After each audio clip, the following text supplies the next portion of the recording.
Hello everyone and welcome back to my channel Tomcat Stitchery. I'm Whitney and today I've got another Sew the Look for you. I told you these would be coming in rapid succession from here on out.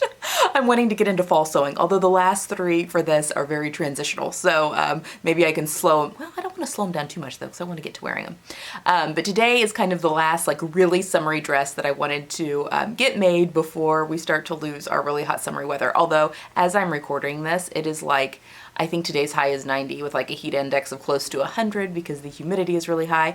And while we do get humidity here in Indiana, it's nothing compared to what I grew up with in Missouri and what we were kind of used to in Missouri. Although now I found that, you know, we've been here in Indiana for almost 10 years that I'm completely acclimated to Indiana weather. So when we go back to Missouri in the summer, I'm like, I can't breathe. Anyway, perfect timing on making this dress. I'm actually going to be wearing it today and maybe every day until the weather cools back down. Anyway, so I will pop a link up to the video before we get started of the original 8 ready-to-wear items that I was planning on making. This is number 5 that I am making of those 8, and you can find the other Sew the Looks. I have a Sew the Look playlist that's on my channel. You can look at all the Sew the Looks that I've ever done are all in that playlist if you like these kind of videos. All right, so let's get started. The inspiration for this dress was a dress by Sezane. Now this is kind of a weird picture. She's like laying down. Now the object was to show the back of the dress because clearly there's buttons down the back of this dress. What I liked about this, number one, was the simplicity. It just looked so cool. And I think there might be 2 layers of ruffles on this dress. I just made one on mine. It's kind of hard to see, again, with the way that she's sitting. But, and I wasn't crazy about the ties on the shoulders, only because that is, I hate to bring attention to things on my shoulders. When you're looking at me straight on, I tend to be a little I'm top heavy in comparison to my hips. Kind of an inverted triangle, but not like drastically so. Anyway. Large bust. I tend to stay away from, you know, ties, poofies, ruffle, anything that's right on my shoulders that expands my shoulder line. So I knew that I wanted to make that change. I didn't want ties on my shoulders, but I'm also very short-waisted. So I knew that a drop waist with a ruffle at the bottom dress is actually very flattering on my figure. It makes me look a little bit longer. So I knew that that was going to be a winner. And I loved the buttons on the back. And it's a blue and white dress. Like, how is that not like a neutral? It's like completely like a neutral. So that's kind of what drew me to this dress to begin with. I love Sezane. It's very, kind of goes a little bit more towards my classic aesthetic. A little bit minimalist, but not overly so. And they also do a lot of softness. I'm a soft classic on the Kibbe scale. And if you're not familiar with what that is, it's 13 different body types kind of, but it goes beyond, you know, your body type. It goes into the softness and all that kind of stuff. Google it if you're interested. There's a quiz you can take to figure out what you are. But basically I have a very, and it goes along with what I'm drawn to as well, actually, but very drawn to classic, but with a little bit of a soft edge, you know, softer fabrics, a little bit of feminine details, but not too much. Anyway, so I'm very drawn to Sezane, and so I love to check when they have, you know, new seasons just to kind of see what they've got. They're somewhat expensive, so I don't buy ready-to-wear clothing, to be honest, unless it's secondhand or thrifted. So it's just kind of how I window shop is online and at some of these stores that I just really love. Anyway, when I saw this dress, I knew exactly which pattern I was going to use to hack it. And that is the Misty Cami from Sew Altered Style. Now, this pattern has 2 different back views, or 2 different strap views. It has just like a thicker strap, regular plain, which is the view I make every time, because the other view is a little bit thinner strap, and then it's got crisscross in the back, which is beautiful. A lot of people have made it. I love it. But the thicker strap is just wide enough to cover my bra strap pretty well, and that's why I like this cami pattern number 1. I can wear a regular bra with it. Also, this pattern comes in cup sizes, so it has an AB front and a CD front. So I sew the CD front, and it works well in a lot of different fabrics. I've made it in tinsel twill. I've made it in a cotton gauze, like a double cotton gauze. I've made it in silk a couple of different times. I've fully lined it in silk, and I've also put just a regular facing in it with silk. And now I've made it in a shirting weight cotton. And I love it so much every single time. It's a very simple pattern. So let's talk about the dress and how it was a very simple hack. So I used this blue and white men's shirting, or just shirting period, in my stash. And honestly, I have no idea where it came from.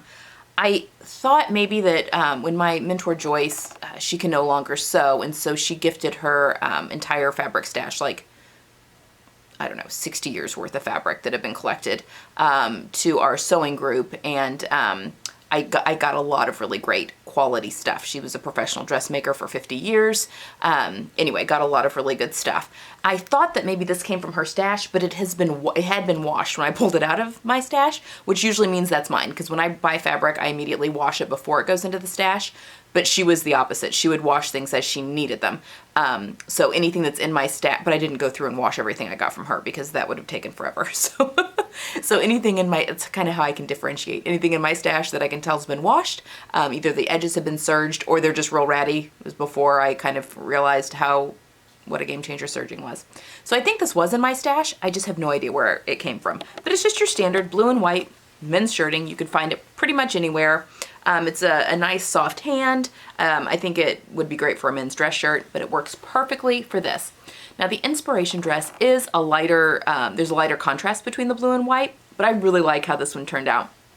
In fact, this color of blue is just a little bit better. A more medium blue is better on me than maybe the lighter blues are okay, but they make my skin and stuff pop a little bit more medium colors. So I sewed the Misty Cami, and I put on one of my Misty Camis that I had made before, and then measured from the hem of that to where I wanted the dress to hit, which is how I determined my gathered skirt. So this, I made no changes to the Misty Cami. It is literally the tank view. Now this pattern does come as a dress, and I've actually never made the dress. I don't know why, I just haven't. But I think it's just an elongation of the tank kind. I mean, it obviously gives a little bit more flair, because all the made up ones I've seen, like they use a belt or whatever I think there may be elastic in there. I'm not sure. I've not made the dress. But I literally just made the cami like if I was going to make myself just a regular camisole, and then I attached a ruffled section on the bottom. I ended up cutting the fabric for the ruffle at 13 inches long, and then I cut 3 complete lengths of widths of the fabric at 13 inches. I really only needed 2, but I just was nervous that I would run out because I use my serger to do my ruffling. I have a ruffler foot, and basically I crank the differential feed up to the very top, which I think is at a 2, which means that it is pushing the bottom layer through much faster than the top layer. And so it will gather the fabric for you. But it's impossible to like gauge just because it all depends on like the thickness of the fabric and how well it's feeding through on really the ratio of what it gathers to. So you really just have to go in with a long piece of fabric and then hope that you have enough that will, that you have stuff to spare for what you're gathering it to. So I made up the front and I made up the back, and then I gathered the bottom to each, and then I sewed up the sides, and then put the pattern together as normal. So there is a facing in there, which are a little annoying, but I tacked them down at the side seams and it's fine. You can't see anything through the right side, and it stays down pretty well. Everything is nice and understitched. And it just, this is a very free-flowing dress. I will show you footage of me in it at the end of the video here in just a second. It's not form-fitting at all, but oh my gosh, it's so great for the hot, hot weather where you literally want nothing touching your body. This is what you want. This dress, I could see me making quite a few more. This would be great in linen. Obviously the cottons, it would be fun in a double gauze, cotton double gauze as well. I think you want something with body though, because that kind of makes it stand away from the body and gives it a little bit more of its like cute shape. I could have gone a little shorter, I think, on the hem, but I don't know. I'm glad I stopped where I did. Okay, now let's talk about the piece de resistance. So one thing that really drew me to this dress when I saw the original post was the buttons down the back. Obviously I didn't want functioning buttons, that just makes no sense, but I did like the idea of having buttons down the back. And what I decided to go for, I was gonna try and find a wood button that was a little similar to the inspiration dress, but then these buttons in my stash caught my eye and I thought, yes. These buttons, look, I love the pop of neon. So these buttons came from Tabitha Sewer, Buttons by Tabitha Sewer. If you are not familiar with her online shop, oh my gosh, get over there right away. Her buttons are amazing. And she's got fantastic belt buckles too. So I went over onto her site looking at the belt buckles because I actually bought two because I needed them for some belts that I'm making for my last two Sew the Looks, or two of my last three Sew the Looks. And these buttons were on sale and I just bought them because I thought, I don't know where I'm gonna use those, but I need them in my life. So they're like a real transparent hot pink, but they're hot orange on the sides. But they're like an acrylic button, so you can see the stripes through them. And then I had some neon orange, I don't know if you'll be able to see, neon orange thread in my stash that I used to sew them on. Isn't that fun? I had 6 on the card and that's all I bought, and so I put all 6 down the back. I just think that they are such a fun detail. It's like a mullet. It's like business in the front and party in the back. But anyway, I'm not wearing hot pink. I mean, my earrings are hot pink. That's not a great color on me. When I had my colors done, I'm much better in oranges. But I thought, well, that's a fun way to still wear some hot pink down the back of my dress. So anyway, that is my absolute favorite part of this whole thing. I think it takes a very simple shape and just really ups the zhuzh factor, and I will now post footage of me actually wearing it. So I think that this dress is fantastic. I've got it on with a wedge right now, the very neutral looking wedge, so it kind of elongates my leg, which technically is the most flattering. However, you could totally put these on with a little pair of white sneakers, of which I just got a new pair of feminine white sneakers. If you watched the weekly vlog, you know that I had ordered some Cole Haan leather sneakers that were on sale. They came yesterday, and perfect for this outfit because they're nice and dainty, like a white sneaker. I think you could definitely get away with this a little bit into fall just with a cardigan or a jean jacket, like a moto jacket. I think would all look really cute over this. My daughter has like an oversized, but it's not very long. It's an oversized kind of cropped cardigan that she got at Old Navy. It's yellow. I wish I could fit into it, but she's way smaller than I am. Anyway, something like that over this would be so cute. But yeah, so I think that, you know, while this is a very summery dress, I think that we could probably, you know, carry it a little bit into fall. Maybe even with a turtleneck underneath it. I don't know. Is it too summery of fabric? I don't know.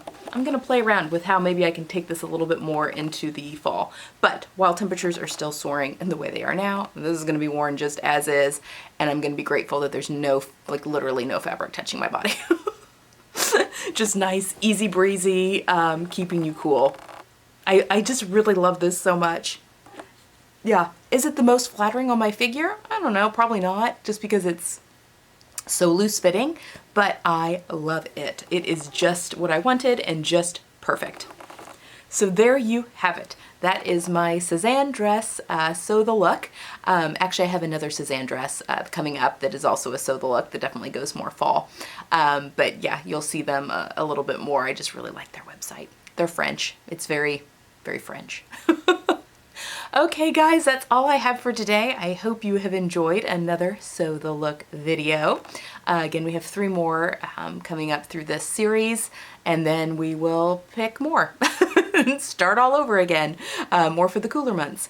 It'll probably be like a fall winter 8 or something that I'll pick, we'll see. Anyway, that's what we've got going forward. Let's see, on Sunday we start our next sew along, which is doing a button-up shirt or shirt dress. It's going to be a long sew along, like quite a few weeks, but with shorter videos, just so I can break them up easily so they're easier to go back and reference anytime you're making a button-up shirt or shirt dress, because the steps are basically the same, no matter the pattern you use. All very, very similar. Anyway, that's coming up on Sunday, so you want to make sure and not to miss that. And then Tuesday, we're starting all of the support videos for the work from home module sew along. So that's all very exciting, and we'll be talking about silhouettes and patterns and that kind of thing. Looks to recreate all on a lot of inspiration pictures and stuff like that, all on Tuesdays, how we're going to kind of kick that off. All right, guys, that's all I've got for today. I hope you have a wonderful weekend. I hope you can get some sewing in, and I will see you Sunday for the sew along. Bye.